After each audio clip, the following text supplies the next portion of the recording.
नमस्कार, मी हेमंत संभूस, प्रदेश सरचिटणीस, महाराष्ट्र नवनिर्माण सेना.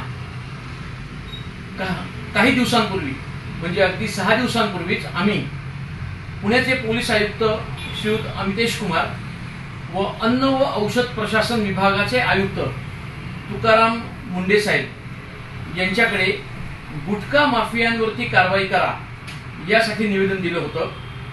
आणि आम्ही नुसतंच निवेदन दिलं नाही, तर आम्ही त्या निवेदनामध्ये महाराष्ट्रामध्ये पुणे जिल्ह्यामध्ये जे गुटखा माफिया चालवतात, जे हे सप्लायर्स आहेत, आम्ही त्यांची नावं जाहीर केली होती.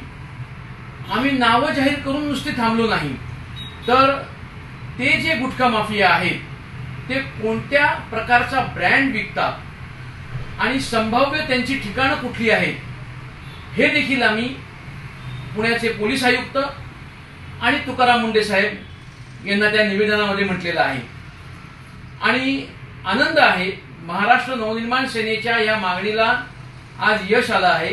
कारण आजच माननीय तुकाराम मुंडे साहेबांनी पत्रकार परिषद घेऊन हे जाहीर केलं की जे गुटखा माफिया आहेत, जे हे गुटखा सप्लायर्स आहेत, त्यांना संघटित गुन्हेगारी कायद्याअंतर्गत म्हणजेच मकोका अंतर्गत त्यांच्यावरती कारवाई करणार आहे.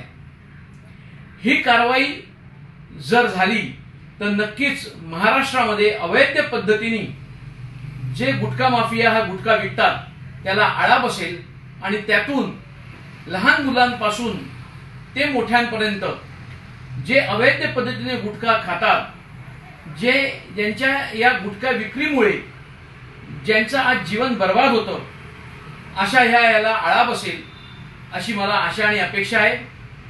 महाराष्ट्र नवनिर्माण सेनेच्या या मागणीला पुन्हा एकदा यश आलेलं आहे.